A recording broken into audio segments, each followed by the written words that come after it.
en este país, porque Punta Coco fue planteado como una solución y ya habían mecanismos para comunicación de parte de los presos en Punta Coco. Y miren dónde está Punta Coco. Ahora va a ser Coiba. Entonces aquí lo que hay es un problema de que no estamos realmente, no sé si es preparados o no hay la voluntad real para hacerle frente a la seguridad en un sistema penitenciario. Así de sencillo. Sí que pareciera que nos estamos quedando sin alternativas, porque lo que ocurre con Coiba es que Coiba, cuando hizo su transición y dejó de ser una isla penal, alcanzó un nivel importantísimo mediante ley que permitió que la UNESCO y permitió que las Naciones Unidas declararan Coiba como un patrimonio de la humanidad. La reserva que hay allí, lo que se ha contemplado en Coiba, lo que se puede preservar de Coiba, constituye también un patrimonio, y así lo dice la ley especial que tiene un área protegida. Forma parte de esas áreas, no solamente Coiba, Coiba creo que es Jicarita y Jicarón, o sea, las otras islas pequeñitas que están ahí cerca. Y te digo algo, Álvaro, la duda que queda es que si ya tenías Punta Coco y ahora me dices que Punta Coco como isla, que tenía un recinto penal, fue vulnerada desde el punto de vista de la seguridad, que desde allí se estaban dirigiendo operaciones criminales, ¿qué garantía hay de que con Coiba no pase? Pero por otro lado, el gran problema que le plantea el traslado de estos detenidos a Coiba es que tú vas a tener que garantizar, porque eso es un mandato de la ley, de las convenciones internacionales, nos guste o no, porque son narcotraficantes perfectos, si a quién le importa. Si tú te pones a hacer una encuesta, obviamente esos son los tipos menos populares, la gente no le va a importar, la gente en términos generales. Hay que estar estudiado en este tema para saber y poder entender que aunque sean los criminales más consumados, hay una serie, una vez que están en tutela del Estado, hay una serie de garantías que hay que cumplirle. Uno puede molestarse y decir, pero ¿qué garantía si a uno no le importa cuando matan? Todo eso está bien. Y el ciudadano común tiene derecho a pensar así. Sin embargo, el Estado tiene la obligación de comportarse de acuerdo a lo que las normas internacionales y locales le imponen. Eso significa que esas 29 personas hasta ahora que nos han dicho, tú no las vas a poder tener incomunicadas.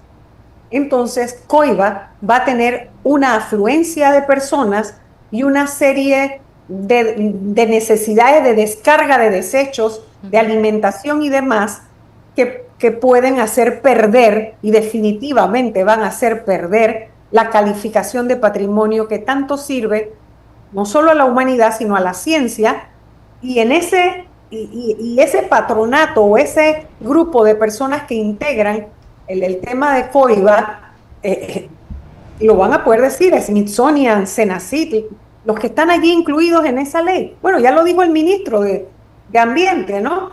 Entonces, uno lo vuelve, todo esto tiene un origen, y es que ahora nos tienen debatiendo sobre Coiba, pero de lo que nosotros debemos estar hablando es de la desconfianza ciudadana, de una fuga masiva, porque no hay manera que la crisis del sistema penitenciario, que ha tenido un evento, el evento más significativo en muchísimos años, uno de los eventos más dramáticos, es el hecho de que la confianza ciudadana se desmorona cuando el ciudadano común se puede hacer la pregunta más lógica aquí, Álvaro. Si tú no puedes con la seguridad de los que el sistema judicial pone en tus manos, porque aquí ya la justicia operó y los tipos están en tu custodia, tú no pudiste con esa seguridad, ¿qué garantía tengo que puedes con la seguridad de los que están afuera? Y los que todavía tú no has recapturado, aumentan el nivel de inseguridad para el ciudadano, porque no solamente el que fue testigo en sus casos, el operador judicial que tomó decisiones, toda esa gente está en riesgo por los que están afuera, porque se vuelven a articular las redes criminales. Así que aquí hay un problema mucho más de fondo del que todavía nos han hecho solamente ver. Esto no es un tema nada más de que, bueno, una irregularidad administrativa. No, aquí hay una corrupción profunda que tiene debilidad institucional, tiene implicaciones políticas, implicaciones penales, implicaciones administrativas y implicaciones del procedimiento. Porque el tema penitenciario es un tema no solamente de seres humanos, es un tema de seres humanos, de infraestructura y de procesos. Licenciada, ayer en mi mente venía, o a mi mente venía, el tema de los ministros con conflicto de intereses. El viaje a Grecia e Italia sin rendición de cuentas, de ninguna naturaleza. La fuga a la joyita, la crisis del agua que hay en todo el país, el problema del desempleo, la crisis económica con el alto costo de la canasta básica para los panameños. Entonces, cada escándalo que surge tapa al anterior y así no se resuelve ninguno. Y el gobierno sigue sobreviviendo a todos. Eso, señoras y señores, no es un tema solo de incompetencia. Para mí es un método que están utilizando que para muchos puede llamarse la especie de cortina de humo o de ruido mediático estratégico.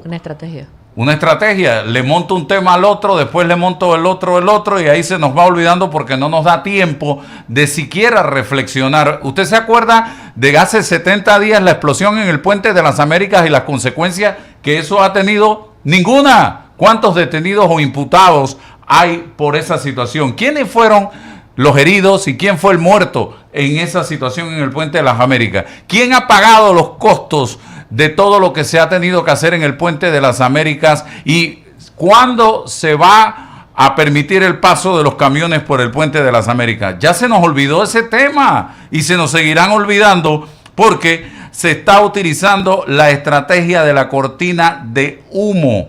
Así la gente se va olvidando con la avalancha permanente de temas que nos están montando uno sobre el otro. Y para mí, esto de Coiba no es otra cosa que otro ruido más para que se nos vaya olvidando los ruidos anteriores. Y prepárense para este jueves porque nos van a decir todólogos, opinólogos, ignorantes, quién sabe cuántas cosas nos van a decir por estar hablando de esto en los medios de comunicación social.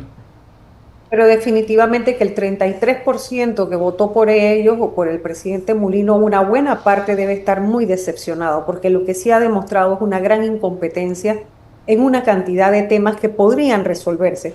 Pero lo más doloroso ha sido que una persona que luchó en la campaña, en todo lo que fue el movimiento civilista contra la dictadura, tenga prácticas autoritarias que prácticamente parecen de dictadura. O sea, la no participación ciudadana, descalificar a todo al que no opina, al que no le aplaude sus actuaciones, y las pírricas consecuciones de cosas insustanciales. Mire, ¿cómo puede un presidente mostrar como un gran logro 4 abanderamientos cuando has perdido 250 o más de 200 naves por la relación, por toda la situación de la relación establecida con China a partir de la decisión de Panama Port, que no está perfecto, no estaba en manos del Ejecutivo, pero el manejo que se le ha dado. Y por ahí váyase, ¿no? Una serie de cosas que tú bien has mencionado, salvo algunas excepciones contadas.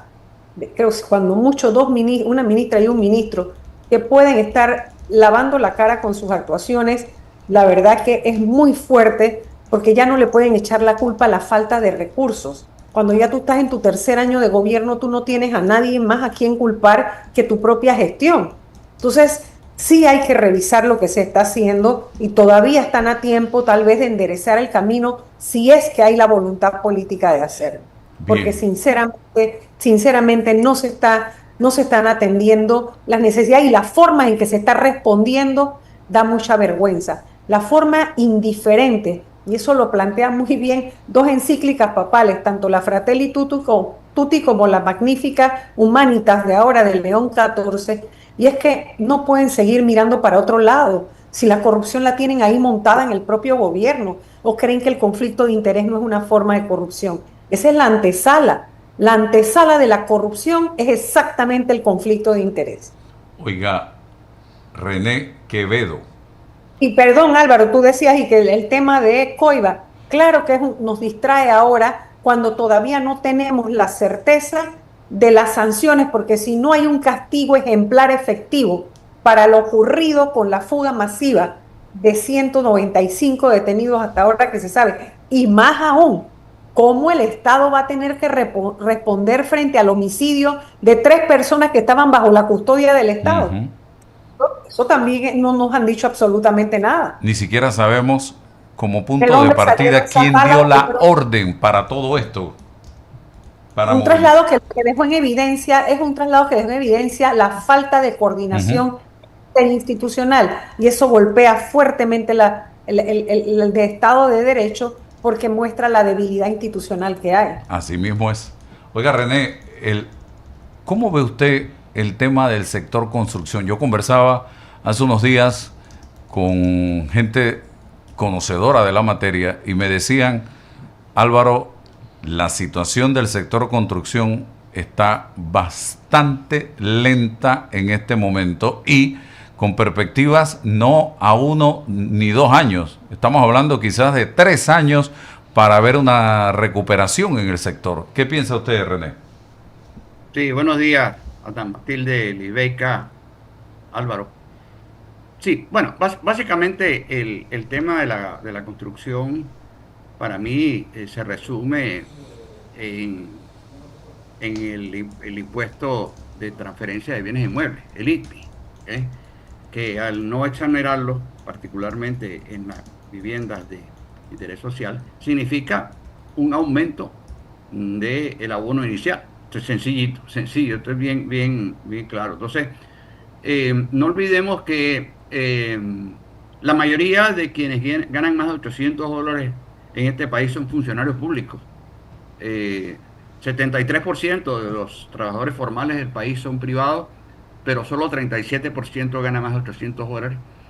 En el interior la brecha es muy superior. En Herrera, 65% de los trabajadores formales son privados, pero solo 18% gana más de $800.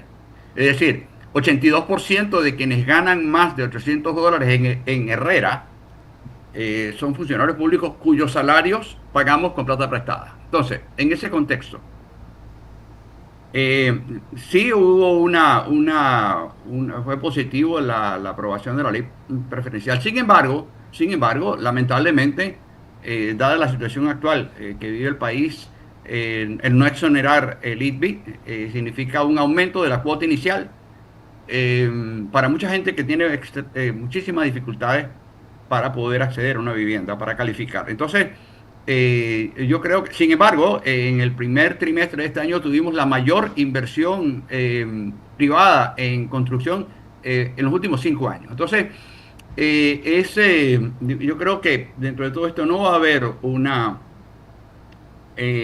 digamos, una situación ideal. A ver, insisto, no estoy haciendo un juicio, como digo, estoy haciendo una autopsia. No estoy diciendo que es bueno o malo, sin- simplemente estoy diciendo, digamos, algunos hechos. Lo que no se mide no existe. Entonces, en ese contexto, creo que es importante y no olvidemos que el año pasado nosotros perdimos 60.000 empleos agrícolas. Sí, hubo un repunte por primera vez en 13 años, el sector privado el que genera la mayoría de los empleos. Sin embargo, hubo una caída muy fuerte de empleos en el interior y dentro de estos 60.000 empleos agrícolas. Entonces, de los cuales 22.000 fueron privados, fueron formales. Por simple lógica, necesitamos reactivar la construcción, el sector que tiene menores requerimientos de escolaridad. Después del agrícola, cuyos requerimientos están muy por debajo de 9 años, es la construcción. Entonces, desde ese punto de vista, con impacto social, necesitamos reactivar la construcción y no es solamente, digamos, un tema meramente fiscal. Y yo creo que no olvidemos que esto está íntimamente ligado al tema delictivo. La génesis del delito no es policial, es social. Entonces, Total, total, sí, total. entonces creo que tenemos que abordar, no es momento para dogmas, ¿ok? Miremos lo que está pasando. Eh, sí, las cosas, hay síntomas muy concretos de mejora en la confianza. Aumentó el consumo, aumentó la inversión privada, aumentó la recaudación y aumentaron las contrataciones laborales. Y en el primer cuatrimestre tuvimos la segunda venta más alta de vehículos de la historia. Data dura. Sin embargo, ¿okay? Es una mejora desigual, porque esto está ocurriendo en Panamá, Panamá Oeste, Colón y un poquitito en Darién. Entonces, volviendo al tema de la construcción, necesitamos reactivar, a mi juicio, la construcción, y eso pasa por la eliminación del ITBI. Sencillo, bien claro. Es decir, porque esto básicamente significa un aumento de el abono inicial. El ITBI no está funcionando y yo creo que... ¿Qué tú crees que está impidiendo que eso se revise y se mejore? Quizás obviamente y puedo entenderlo, una presión fiscal, una presión en un objetivo de mejorar la recaudación. ¿Okay? Sin embargo, o sea, es como decir, hay un incendio en el barco, solución, hundámoslo, ¿no? Es decir, creo que lo que está ocurriendo es una parálisis total. No va a haber la recaudación porque simplemente no va a haber venta. Entonces, es un círculo vicioso. El perro mordiéndose la cola. Entonces sí, tenemos que buscar medidas alternas. Sí, puedo entenderlo, o sea, perfectamente. No, a ver, tampoco quiero plantear de que es una medida sin sentido.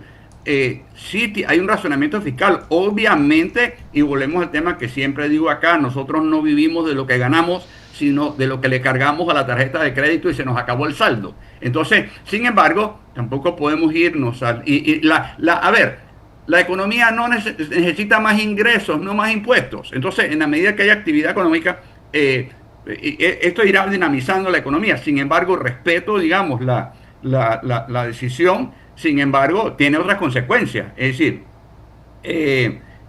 no vamos a lograr el objetivo fiscal, sencillito, el objetivo de recaudación, con el mayor de los respetos, y no es que quiera traer otros temas acá, pero es como volvemos a los temas estos de los impuestos selectivos al consumo, ¿ok? Es decir, cuando tenemos un problema serio de consumo. Entonces, sí puedo entender el atractivo fiscal que esto representa de recaudación. Sin embargo, hay un tema social que tenemos que encarar. Es decir, acabamos de hablar del tema del sistema penitenciario. La manera más efectiva de prevenir la delincuencia es que no haya necesidad de delinquir, ¿ok?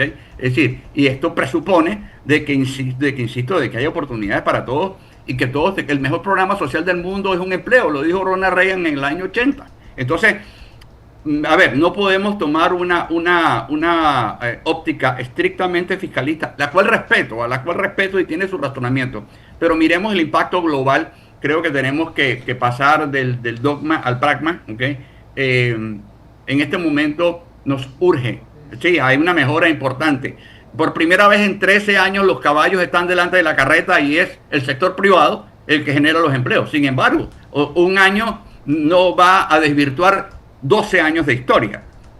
No olvidemos que el 83% de los patronos activos en la Caja del Seguro Social son empresas de menos de 10 trabajadores. Aquí. Entonces, creo que el tema de revisar realmente los impactos, no solamente fiscales, sino sociales, en esta coyuntura que es absolutamente crítica. No, evidentemente el tema económico está haciendo también que mucha gente no esté pensando, no esté enfocada en la adquisición de una vivienda, por ejemplo. Y esto hace que las empresas no estén metiéndose de lleno en la construcción de nuevas barriadas. Por ejemplo, ahora el fin de semana vi una noticia que decía: la banca estatal se retiró, hipotecas preferenciales caen 95%. Datos exclusivos de la Superintendencia Bancaria de Panamá revelan que el Banco Nacional y la Caja de Ahorros originaron apenas 28 millones en hipotecas preferenciales entre enero y abril, frente a 536 millones en todo el 2022. La banca privada sostiene el segmento no preferencial y la noticia destaca que el dato central del reportaje del medio digital Nexo merece ser leído con precisión antes de interpretarlo. El Banco Nacional y la Caja de Ahorros originaron 28 millones en hipotecas preferenciales en los primeros 4 meses del 2026. El año 22, 536 todo el año. No es una contradicción. O no es una contracción, es un desplome del 95% en términos absolutos, y del que se suele escribir la banca pública se retiró del mercado. Esa es exactamente la palabra correcta. Lo que hace más revelador este número es el contexto estructural. La banca oficial no frenó porque el Estado lo dejó de pagar el subsidio. Ese es el problema. Ese es el problema de la banca privada, que acumuló entre 170 y 190 millones en créditos fiscales pendientes y respondió con lo que cualquier entidad privada haría: paró de prestar. La banca oficial frenó por razones propias, capacidad operativa, gestión interna, es decir, el problema no viene de afuera, viene de adentro, y eso es más difícil de resolver con un decreto. O sea que los bancos estatales no están muy interesados en prestar para viviendas. Sí, Y eso trae, René y Álvaro, eso trae un problema social aún mayor, y es el hacinamiento y la promiscuidad, porque las parejas jóvenes se van a volver a las casas de sus padres, van a ser una carga o no se van a poder ir de la casa de sus padres.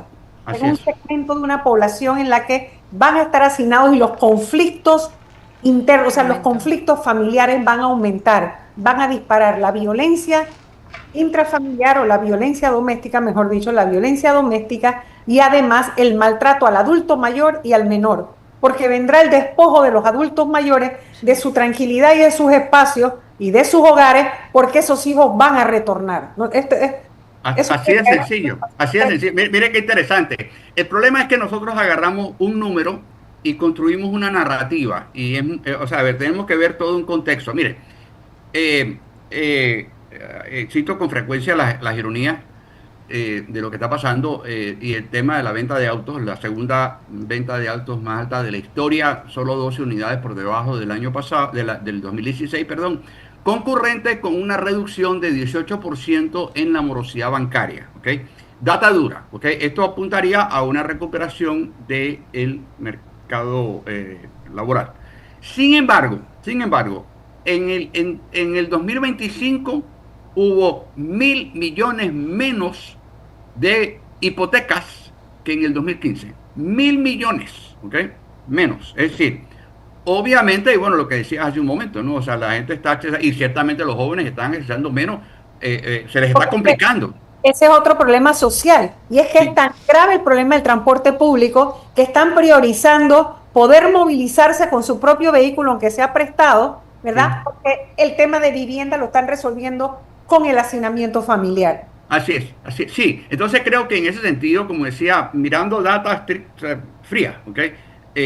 Tenemos un problema, y por eso es que no podemos tomar, nosotros somos muy dados a buscar culpables y no encontrar soluciones a problemas que no entendemos. Esto no es un tema de buenos y malos. Hay una situación, sí, hay un criterio, insisto, llamémoslo así, fiscalista. Obviamente tenemos unas finanzas públicas precarias, independientemente de cómo llegamos aquí. Es una situación real, no es cómo llegamos aquí, es qué vamos a hacer para resolverlo. Entonces, sí, el tema de la vivienda, el tema de la construcción, el tema del empleo en la construcción, nosotros necesitamos reactivar la construcción, porque la construcción genera mucho derrame económico. Mire, y esto es público, hay un informe del Banco Mundial del 2012, decía que cada dólar invertido en la ampliación del canal generó 64 centavos de demanda interna, ¿ok? El otro 36 centavos fue compra de bienes de capital. Es un impacto, o sea, a ver, no estoy diciendo que toda la construcción va a generar esa clase de impacto, pero la construcción genera mucho derrame, aparte de que genera empleo incluyente, por lo que decía antes de que los requerimientos de escolaridad son bajos. Entonces, creo que es un tema que tenemos que abordar. No podemos, como dije antes, la economía necesita más ingresos, no más impuestos. Pero, y eso pasa por la inversión privada, la generación de empleo formal, y los mayores aumentos salariales fueron exclusividad del Estado. En ese periodo de tiempo, nosotros aumentamos la deuda externa en 39.000 millones de dólares. Nos endeudamos para financiar funcionarios, ¿ok? E informales. Entonces, pero bueno, insisto, podemos autoflagelarnos con lo que pasó, lo que pudo haber pasado, lo que hicimos y no hicimos, y qué vamos a hacer de ahora en adelante. Entonces creo que para mí el tema de la construcción pasa por la eliminación del ITBI. Sencillito, bien sencillo. Entonces, ahora, de que solamente eso va a resolver los problemas de la construcción, pues no. O sea, esto va a ser un proceso Como lo han dicho, la banca estatal se está retirando. Esto significa que si va a haber construcción será inversión privada y tiene que haber un negocio para que la inversión, los privados se metan en esto. Entonces creo que es momento de decidir el tipo de país que queremos. O sea, lamentablemente, y obviamente yo soy de cada 3 palabras que yo digo, 2 son números, pero esto es un tema, no es nada más de números. O sea, es un tema que tenemos que ver no solamente el tipo de país que queremos, sino el tipo de sociedad que estamos construyendo. Lamentablemente, con mayor de los respetos, y es perfectamente justificable, lamentablemente las pasiones son mucho más rápidas que los razonamientos. Entonces, yo puedo aquí lanzar todas las cifras que queramos, pero hay una frustración muy grande con todo la corrupción, todo esto, todo lo que hablamos a diario. Pero bueno, ¿qué vamos a hacer al respecto? Entonces creo que esto pasa por mirar la data, ¿okay? Frío, y decir, bueno, ok, ¿qué podemos hacer? Y que todos estemos mirando la misma data. Lamentablemente, cuando la verdad no coincide con mi verdad, digo que es mentira. Es decir, lo cual me lleva a la negación del drogadicto, a un mundo de buenos y malos, cuando en toda la historia hay 3 protagonistas, los buenos, los malos y la verdad. Y lo que no se mide no existe. A lo mejor no me gustan las cifras, ¿ok? Bueno. Pero son las cifras, la verdad es la verdad. Es decir, entonces creo que estamos en un momento, una coyuntura crítica, no solamente por la situación, digamos, real y numérica, sino un poco el estado emocional que estamos viviendo. Estamos con un negativismo muy fuerte, estamos convencidos de que a esto hay que pegarle fuego, de que aquí pues todo el mundo es corrupto, todos los empresarios son corruptos menos yo, todos los políticos son corruptos menos yo. Cuando hablamos de corrupción nadie se siente aludido, pero insisto, esto está paralizando, perfecto, o sea, yo no puedo buscar culpables y encontrar soluciones a un problema que no entiendo. Bueno. Sí, hay muchísima corrupción, cierto, pero tenemos que resolver. El país necesita gente que resuelva. Culpar no va a resolver los problemas. Bueno, vamos al cambio comercial, estimados amigos.